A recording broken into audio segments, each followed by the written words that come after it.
విజయసాయిరెడ్డి వైసీపీలో నెంబర్ 2 నేతగా గుర్తింపు పొందారు. ఆ పార్టీ అధినేత జగన్ కష్టసుఖాల్లో వెన్నంటి ఉన్నారు.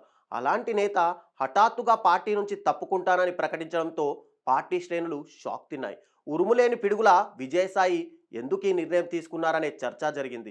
అయితే పార్టీ అధిష్టానం మాత్రం ఈ పరిణామాన్ని ముందే ఊహించినట్టు, ఆయన నిర్ణయాన్ని స్వాగతిస్తున్నట్టు ప్రకటించడం పట్ల ఆశ్చర్యం వ్యక్తమవుతుంది. సాయిరెడ్డిని పొమ్మనలేక పొగబెట్టారా అనే అనుమానం కూడా పొలిటికల్ సర్కిల్లో వ్యక్తమవుతోంది. మీ నిర్ణయాన్ని ఆమోదించినప్పటికీ ఇప్పటికీ మిమ్మల్ని గౌరవిస్తాం. మా పార్టీ ఆవిర్భావం నుంచి మీరు మా పార్టీకి బలమైన మూల స్తంభాల్లో ఒకరు. కష్ట సమయాల్లోనూ విజయాల్లో రెండింటిలోనూ మాతో నిలబడి ఉన్నారు. రాజకీయాల నుంచి వైదొలగాలనే మీ నిర్ణయాన్ని మేము గౌరవిస్తాం. ఇది విజయసాయిరెడ్డి రాజీనామాపై వైసీపీ స్పందన. పార్టీ కీలక నేత, అందున పార్లమెంటరీ పార్టీ నేత హఠాత్తుగా రాజీనామా చేయడంతో ఎలా స్పందించాలో వైసీపీకి అర్థం కాలేదా? లేక విజయసాయి ఎప్పుడు తప్పుకుంటారా అని ఆ పార్టీ ఎదురు చూసిందా అనేది ఇప్పుడు చర్చనీయాంశంగా మారింది. వైసీపీ తన ప్రకటనలో చెప్పినట్టు విజయసాయిరెడ్డి ఆ పార్టీకి ఖచ్చితంగా మూలస్తంభమే. ఏ అంశానికైనా మంచి చెడు ఉన్నట్లు విజయసాయి వల్ల ఆ పార్టీకి లాభము నష్టము రెండూ జరిగి ఉండొచ్చు. కానీ అది ఆ పార్టీ అంతర్గత విషయం. పార్టీలో ఓ ఉన్నత స్థాయి నేత అనూహ్యంగా అస్త్ర సన్యాసం చేయడం, దాన్ని పార్టీ నిలువరించే ప్రయత్నం చేయకపోవడం ఆశ్చర్యాన్ని కలిగించేది. దీనివల్ల కార్యకర్తల మనోధైర్యం దెబ్బతింటుందనే అభిప్రాయం వ్యక్తమవుతుంది.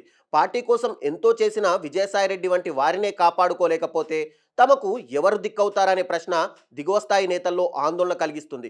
విజయసాయిరెడ్డి రాజీనామాపై వైసీపీ అధిష్టానం తగిన రీతిలో స్పందించలేదనే అభిప్రాయం సర్వత్రా వ్యక్తమవుతుంది. పార్టీ అధినేత అందుబాటులో లేకపోయినా మిగిలిన సీనియర్ నేతలైనా ఆయనతో మాట్లాడితే బాగుండనే వాదన వినిపిస్తోంది.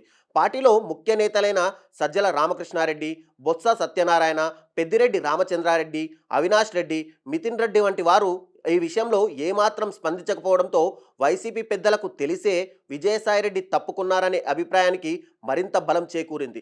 ఇదిలా ఉండగా విజయసాయి రాజకీయ సన్యాసానికి ఆయన చెబుతున్న కారణాల్లో ఎంతవరకు వాస్తవం ఉందో కానీ ప్రభుత్వ చర్యలకు భయపడే ఆయన రాజకీయాలకు దూరమయ్యారని అంటున్నారు. కాకినాడ పోర్టు వ్యవహారంతో పాటు మద్యం, మైనింగ్, ఇసుక కుంభకోణాల్లో ఆయనపై కేసులు మెడ మీద కత్తిలా వేలాడుతున్నాయని, కాకినాడ పోర్టు ఇష్యూలో విజయసాయి వియ్యంకులు కూడా ఇరుక్కోవడంతో వారిని కాపాడే ప్రయత్నంలో విఫలం కావడం వల్లే ఆయన రాజకీయాల నుంచి వైదొలగాల్సి వచ్చిందని సమాచారం. ఈ విషయం వైసీపీ అధిష్టానానికి ముందే తెలిసినా తగిన భరోసా ఇవ్వలేకపోయిందా అనే అనుమానాలు వ్యక్తమవుతున్నాయి.